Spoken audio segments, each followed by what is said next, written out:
So we're in the break room for the Public Works Department. People had obviously their breaks. We've got some guys in here now, and also their lunch, and they all want to point out some of the added features, which is the sewer pipe that hangs over the table, the lights that sometimes fill with water. I think, guys, right? Yeah, absolutely. The building was built, we think, in 1946. 1946. And believe it or not, we actually made some improvements a few years ago here, right? Yeah, we did, right? New windows. Yeah. We moved some of the lockers out of the way to almost double the usable space that's in here. So, yeah, break room, lunch room, meeting room. So this is where they get their instructions for the day, or they need to go over what the work schedule is. I would say just about everything happens in this room. It's the locker room, it's the kitchen, it's the access to the bathroom. Yeah, it's the bathrooms in there. So, you guys put in the windows yourselves. I mean, a lot of the work that was done in here to upgrade the room, you guys did yourselves. So so. And built a little office on the side in the back. This is the mechanic space, and here come one of the issues. Yeah, you're free to head out. Of course, one of the things we just pointed out is that one of the ways to get through everything is right through all the bays. Right, so coming from the break room to get anywhere, you got to come into the actual workspace. That door literally exits right into the break room. A primary workspace for the mechanics. Right. A lot of parts are stored right here. There's a small parts room in the other room, basically. Nuts and bolts to put your equipment back together. All right. So we're in the mechanics bays, and we think we're in luck. We have a mechanic here, Christian. We'll walk back here and introduce ourselves. Hey, Christian. Good to see you. Good seeing you. Working on, I think, number 38, right? This is a plow truck. Number 38. This is one of our wheelers. It's one of our dump trucks, and it's used to plow snow and haul dirt and spread sand and all that. And so what's going on here today? I'm doing an annual service on it right now. It's changing fluids, filters, and all that fun stuff. If you had your best wishes for a mechanics bay, what do you think you might add in here to help you out a little bit? This lift is not quite. That's only suitable for like pickup trucks. Yeah, right. But you need something. So I noticed you're crawling underneath everything in there because we don't have a lift or a pit or. I'd say I'm up and down at least 200 times a day. Okay. Wow. So yeah, and of course, it'd be tough to put a lift in here. Given the ceiling heights. Yeah. But I don't know what you're standing on, but it's a pile of metal. And it's not exactly very roomy over here with all the metal on this piece. So you have to work around all this. But I think people might be interested in what some of the hydraulics are, some of the equipment on the truck. It's not just a dump truck. It's a plow truck. So the other side is where the wing hook's on. But here are some of the hydraulics. Can you just kind of talk a little bit about the hydraulics and what's required and the maintenance and how they work? Well, mostly everything on this truck runs by hydraulics, given your salt spinner here and your conveyor belt, which takes salt from the dump body, and it sends it down to this salt spinner, and then it protects the roads. These spinners are actually in front of the wheels, so the salt's coming out in front of the drive wheels. And then you've also got, there's a tank, we can't really see it from this side, where there's a liquid that also can be applied to the salt, which actually helps the salt work at a lower temperature. Because it's salt, right, it's a corrosive salt. Right.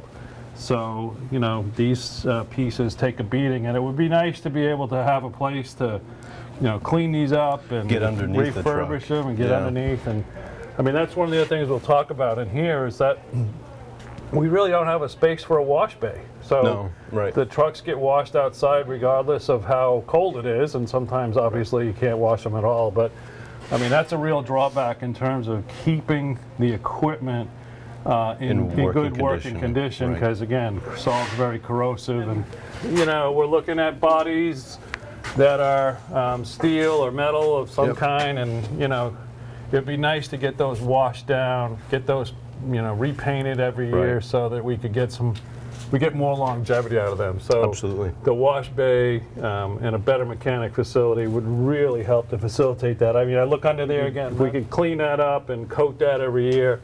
I would love to. Yeah. Yeah, so this is where we park our vehicles when they're not in use. All these vehicles park overnight with their gear on, ready to get a call in the middle of the night to go treat roads. They have salt in the back of them that they're parked inside. Right. Yeah, I mean, we can demonstrate it's not easy trying to walk through this, despite even the good lighting. It's a challenge to get from point A to point B without knocking your knee, hitting your hip. Well, again, everything's got to be ready ahead of time. So everything's got to be loaded. All these plows would be on the trucks. The wings would be on the truck so that they'd be ready to go. So there's going to be even less room to kind of walk around in here to get going. That's One right. of the interesting things to point out is the plows themselves are actually a plastic type material with the metal cutting edges on the bottom. Everything. The wings are still metal and take a beating. And but the framing is still all steel. The cutting edge, the edge that's going across the road is a hardened steel. yeah, and we go through quite a few cutting edges in the wintertime because Yeah. it's called friction, right? It is called friction. Yeah, it's not kind to the plow or the pavement. At any rate, yeah. So this is one of our 2 garage bays for parking vehicles and equipment. Not only do we have the plows in here, we have our large snow blower that we use to clear the windrow of snow in the middle of Main Street after a storm. We blow that snow right into the back of trucks that then haul it away, so that.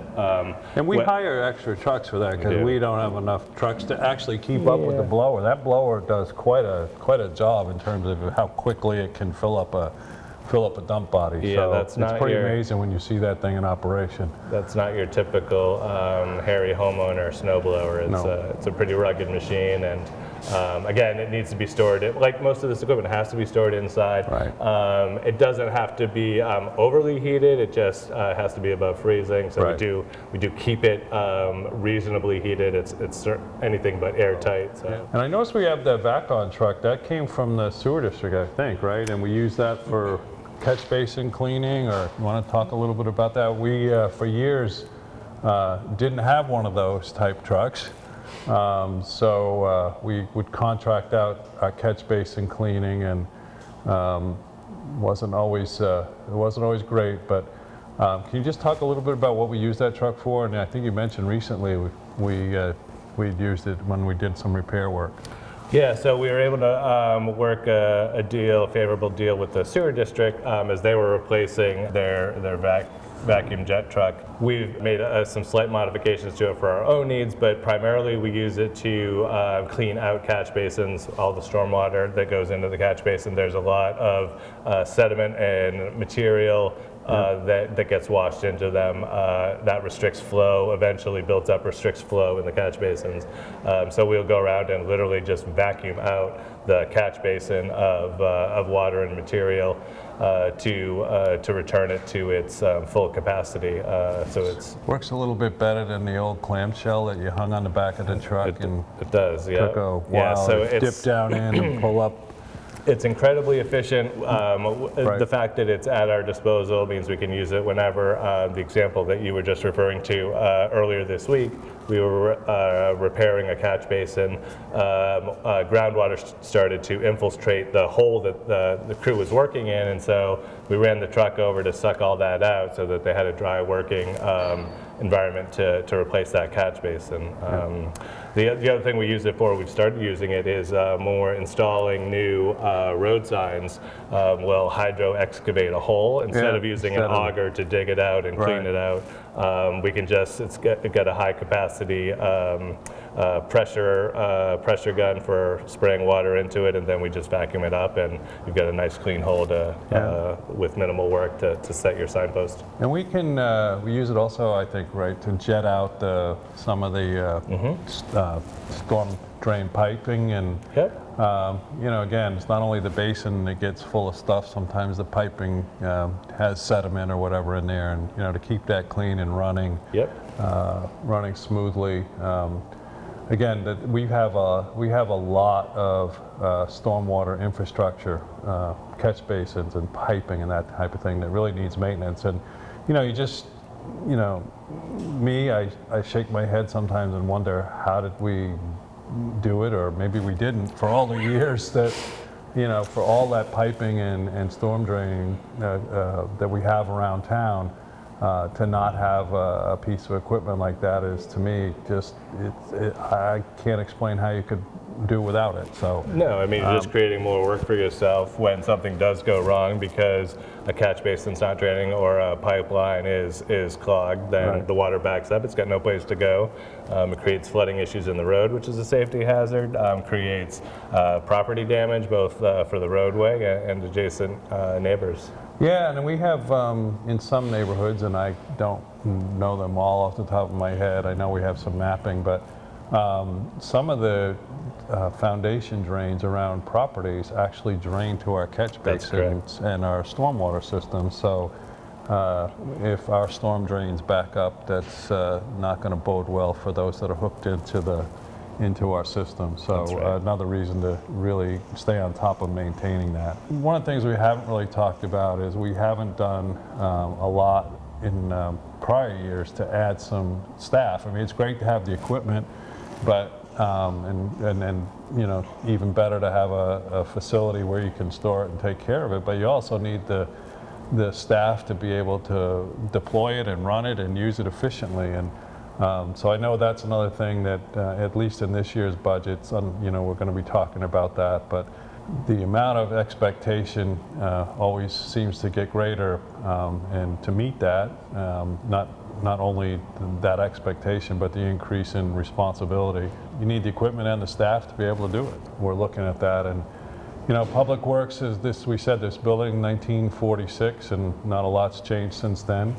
I will say one thing though, again, structurally with the steel and the beams and everything, they built it to last the 80 years or whatever. It's inadequate for what we're trying to right. do, the equipment that we're using. Trucks are a little bigger. Than they used to be 80 years ago.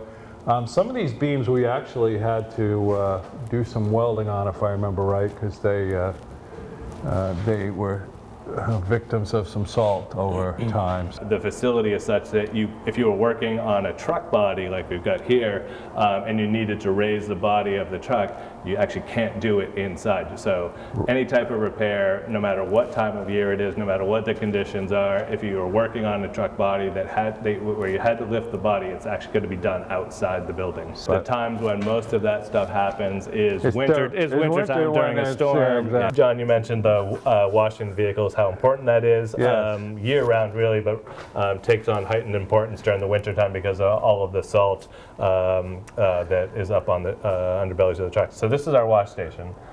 Just contrast this with a modern-day wash bay where you've got the ability to wash down from all sides, top, right. Bottom and top. So what we do, we can't wash inside because we don't have a drain system inside. And we can't lift the bodies up. And right? We can't lift the bodies up. So everything has to be done outside. Regardless of time of year, weather, whatever else is happening. The hose gets unreeled, dragged outside, and that's where everything is washed down. Yeah. We do have the ability to hook up another hose, so you could conceivably wash two vehicles at once. You can do. Then everything has to happen outside, I guess is the point. And we don't exactly have a great drain system outside either. So, and until a few years ago, the lot wasn't even paved, so you'd be washing it standing in some muddy conditions, quite possibly. So, so Jay, we're in our salt and sand shed. We used to have more sand in here.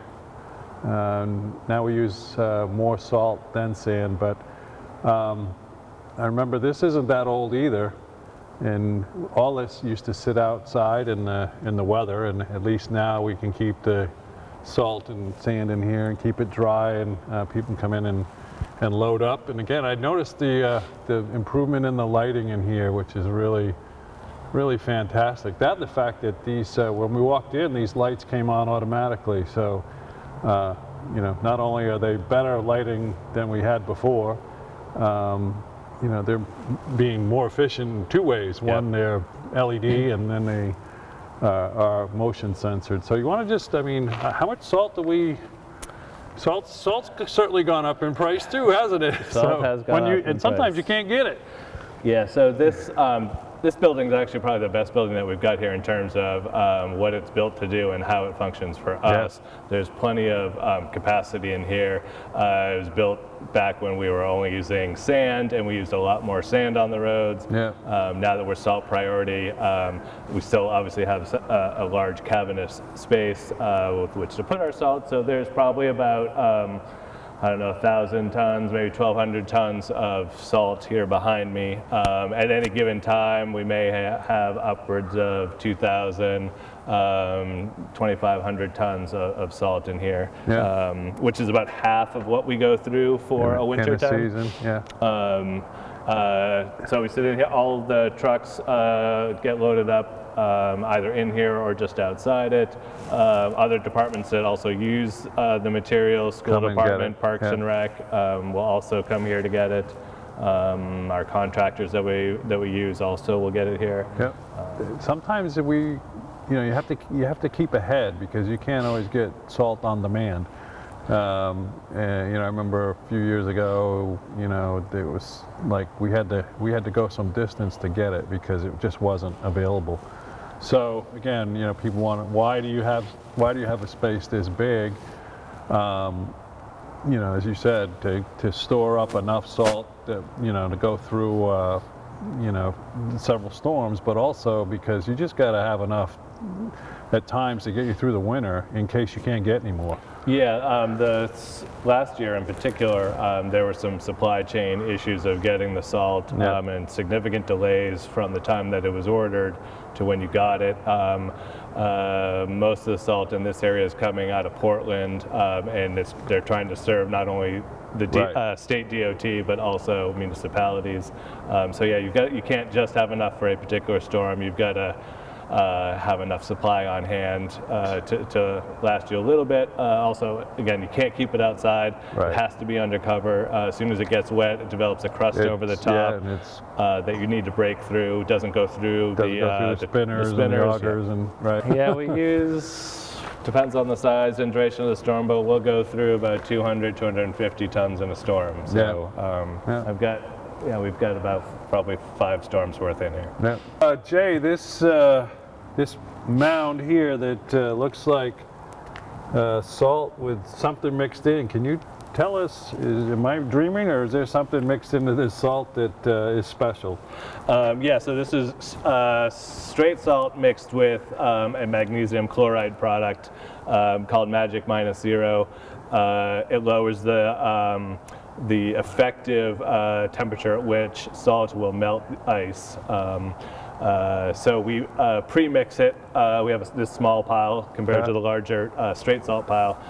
We pre-mix this for our contractor who doesn't have onboard wetting tanks. Doesn't have the wetting tanks that we do. Okay, that makes sense. So on our vehicles, as the salt's coming out onto the spinner, it's getting sprayed with this material. With this stuff. And again, I think I talked about this inside when I was talking to Christian, but that's why the white salt, when you see it on the road, at times you're going to see this browner color because it's been sprayed with with that.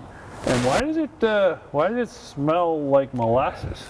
Because there is molasses mixed in with the magnesium chloride. Wow! It's a sugar, so that helps to keep the increase the melting point at which it'll address the ice.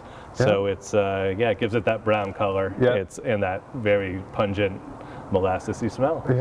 This was the old recycling building. This is the former recycling building. So we have the police boat stored in there? Half of it is now used as storage for the police department, for their marine patrol. Their airboats in here, their whaler is in here. They have an ATV in here. And then we use the other half of it for storage, mostly sweeper parts. Loader tires. This building's seen better days too. The building's insulation is falling out. Well, at least the beam looks like it's still good. We had to shore up one side of it with some increased structural capacity. Yeah. And where the fire tankers parked, we used to have a salt shed, right? That's right, the former salt shed. Seems I remember that that had some structural issues. It did. The structural issues got the best of it, and it actually collapsed. It collapsed a couple of years ago. Yeah.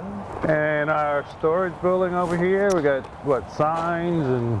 Yeah, this is a storage building. We keep all of the street signs that we have in stock. We keep some of our equipment is in there, all of our hand tools, shovels, rakes, saws. And they all live in that building. No vehicles. There's no vehicles in that building. And here we have our fueling station.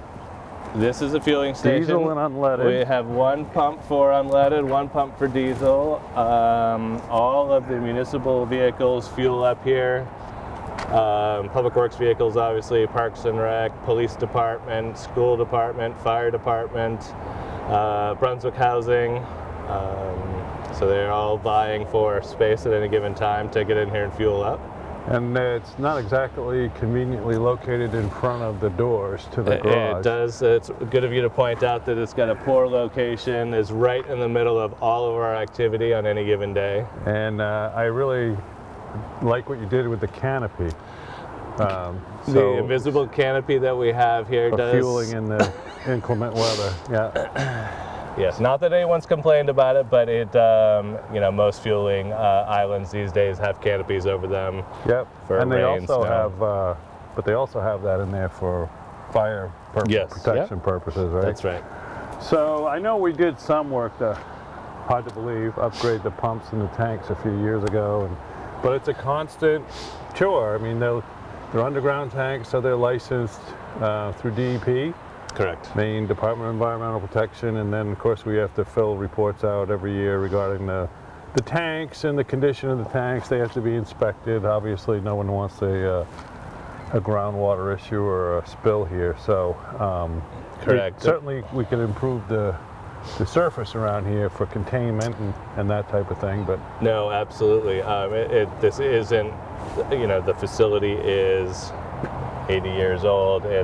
The fueling island is at least 25 years old to 30 years old. It was built to the standards back then. In fact, the diesel tank is coming up for its renewal certification. And it has to be brought up to current day standards at a substantial cost. So we'll be doing that this summer. When you mentioned the vehicles, you mentioned there was, obviously all Public Works vehicles, and then we have a fleet for police, a fleet for fire, a fleet for Parks and Rec, and then we have the school buses and some miscellaneous or other departments and agencies that use this island as well. So safe to say well over 100 vehicles use this. Well over 100 vehicles use this fueling station.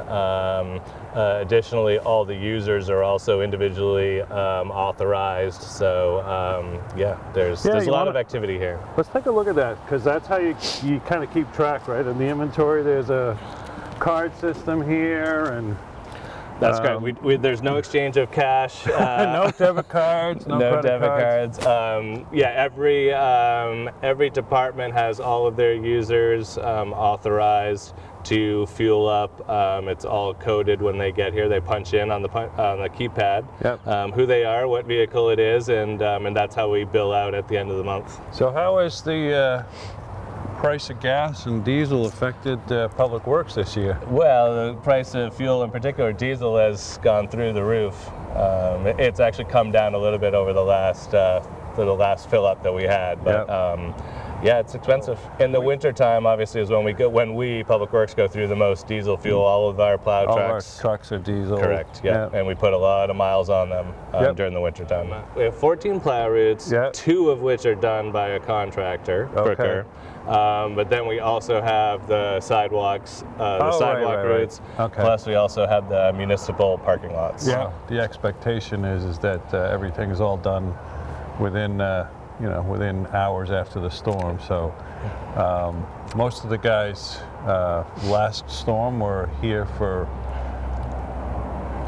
A number of hours. So here we are in a area that we made a few years ago, and our grader is stored outside, which is not exactly ideal, as you can tell from some of the condition. We walked around the other side.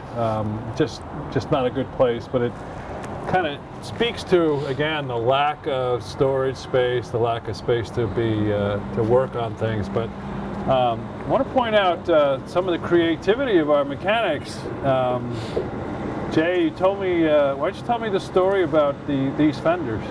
Well, the original equipment that was on here, the fenders had been broken in.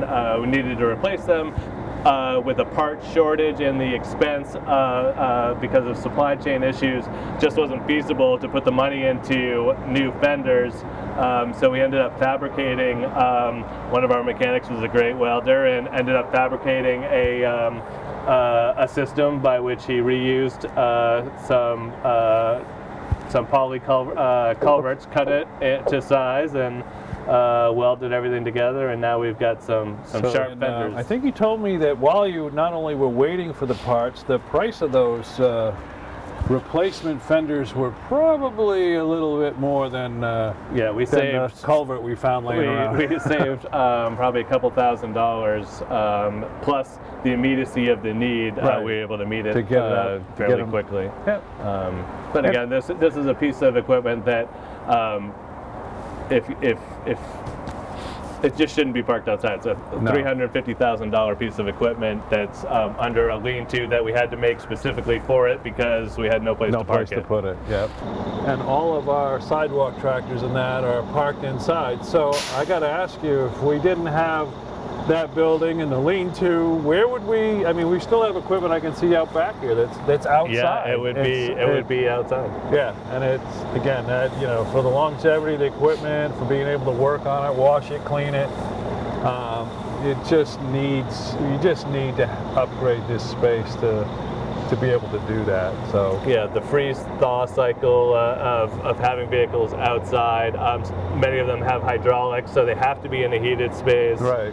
Yeah, we use this in the wintertime. Its biggest use is on Main Street while we're moving snow from the curb line through 2 lanes of traffic to the center line. To windrow it to the center, right. And then our big blower or loader comes along and we load it up with that. But yeah, it's pretty remarkable. You come down here in a big snowstorm in the morning, and you either see the big windrow down the middle and all the sidewalks cleared, or you see the whole thing cleared, and you go, wow, it's like it never snowed. Well, no, it wasn't. That wasn't. That's a lot of hard work at round the clock, not just magic. So we're inside the what I'm going to call the sign barn, or storage area that we keep our signs in. So obviously speed limit, no parking, any number of signs in here. We make some of our own signs for streets and that, but most of these signs are purchased, I believe.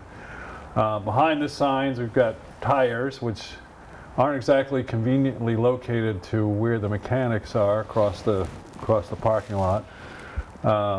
And then we also have in here, Jay, we have some of our recycling bins and just some miscellaneous equipment. We are responsible for maintaining, meaning installing new signs, replacing old signs throughout town. There's thousands of signs. We have a 2-person team that attends to them almost 5 days a week. This is where we keep them all. Actually, I noticed they've got some barcoding on the bottom too. We keep a mapping of the signs too, I believe. We do have, we actually just did an update of the inventory of where every street sign is in town. Yeah.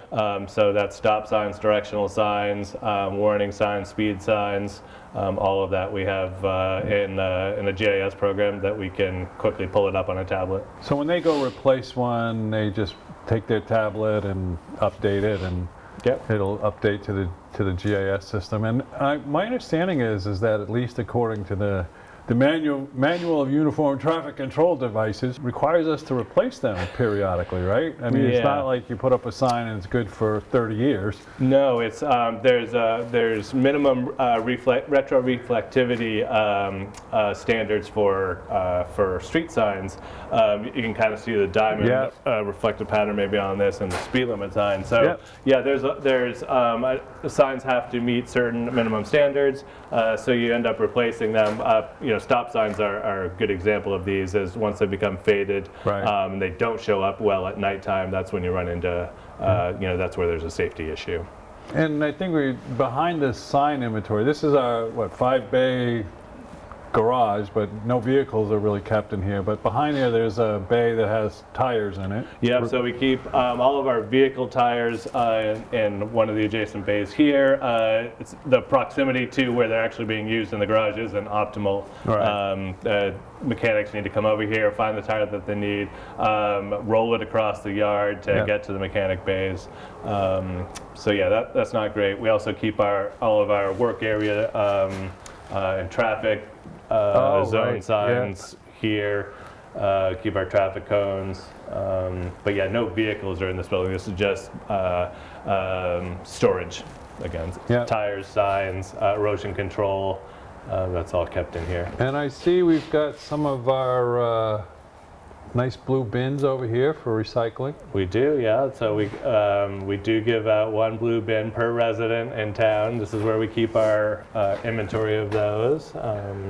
And our not really a great place because they're in the way. As one of the common complaints here is they're always right in the middle of our crews trying to get whatever traffic signage that they need or traffic cones. But for lack of any other place to put those, they just end up right in the middle here. And we keep the little composter. We have the composters that we sell to the public. We have here as well. Keep in here. Okay. Normally there's a chipper in here, right? Correct. We keep our chipper in here and our hay mulcher that we use when we're doing reloaming and seeding roadsides. This area is primarily where we're keeping our sidewalk tractors, and we're counting around, and I see 4 in here, but we have 5, I think, right? Yeah, the 5th one is at Parks and Rec. Okay. So they're parked inside. Again, we use them through a storm, after a storm. There's hydraulic components in it, so we keep them inside so that they start when we need them to start and do what we need them to do. And these are pretty high maintenance vehicles, right? I mean, that seems to be, no matter which ones we've ever owned. Yeah, it's just, it's a simple machine, but it's built for clearing snow off from sidewalks. They do come with a number of attachments. We actually, the big arm you see here is a flail mower that we hook onto it. We'll do roadside clearing of vegetation. These vehicles, as small as they are, they're pretty expensive. And they're pretty heavy. And they're very heavy. So you've got, on this one, you've got the blower attachment, and then I noticed one of the other ones had a V-plow on it. And I think those are the primary ones that we use during the winter time. Right, and we just, what determines which implement we're using, blower versus straight plow versus a V-plow, is amount of snow, how saturated it is with water, how easy it is to throw it. And although it's nice to have these, and we didn't always have adequate number of snow sidewalk machines, one of the things now is having adequate people and staff to use them all during the storms. Usually the guys who are plowing are also then assigned a sidewalk route. So, again, people will say, you often hear, like, when are you going to get to the sidewalks? And it's like, well, we don't have enough people to do that while we're out plowing the roads at the same time. So that's another piece of trying to upgrade public works to meet the expectations that people have. Again, it's great to have this equipment. It's great to have a place to keep it. It is high maintenance equipment, we all know that, but then just having drivers and operators you know, to be able to do that. Again, you're out there in the worst conditions, trying to maneuver this, you know, vehicle around on a sidewalk and around lots of obstacles. Yeah, and I think that's a good point is, you know, we have to have the equipment to do the particular job that's being asked of us. And what we're doing now, what we end up doing is using some of the people that are plowing roads or parking lots, then switching off and doing sidewalks, where if we had people, we have the equipment, but if we had the people to put into the equipment, we could certainly, for instance, get to sidewalks a lot quicker than what we currently do right now. So, Jay, we're in the storage area where we keep the sidewalk equipment. I noticed we've got a couple of pallets of paint. You want to talk about our painting program? This is for crosswalks, and if you could just kind of explain what we do versus what we contract, that would be, I think, be helpful. We handle internally, meaning with our own crew, painting of crosswalks, parking stalls, curb lines, stop bars, and then we contract out what we call the long lines. So the double yellow center lines, the white fog lines on either side of a road, some of the special markings like turn arrows, sharrows, the bike lane decals. We'll contract that all out, and most of the painting gets done probably May, when the nighttime temperatures are warm enough, because most of the painting, almost all the painting happens at nighttime. Can't be done during the day because of traffic and safety issues. The time it takes for the paint to dry, you can't be having vehicles drive over it. So you've got paint, and then you've got the reflective beads that get spread into the paint to just give it that more shine and from the headlights and that. Correct. Yeah. So it reflects back when the headlights hit the hit the paint for safety reasons, so you can higher visibility. And you mentioned working at night. One of the other things that we did just recently was we purchased lighting so that we can do we can do work at night. Right. So before, we didn't have portable lights, work zone lights. We did purchase 4 units of those that are run off a generator to give better light while the crew is working at nighttime, not only just for painting, but also other jobs where there's certain locations in town where we will only work at night. For instance, Outer Pleasant Street, because there's just too much traffic during the daytime to do anything. And the other thing that we've added in the last few years is our signage, the electronic signs, just to give people a heads up, that there's a work zone ahead or that there's work coming or whatever. And I can't remember how many of those we've purchased, but purchased 4 of those digital message boards that we can very easily deploy around town. Again, one of those things that I don't know how we did it without them, because it's so effective at messaging for the traffic changes if we're at a work site. We'll use them for election notifications of when ballots are available, absentee ballots. We use them all over the place. So we need probably new facilities, probably a little more equipment, and some people, a little more staff. And so other than that, everything is it's great. But we're happy here. We've done a lot, but Public Works is we're trying to turn our attention over to here, and I know we've done some things, but there's a way to go.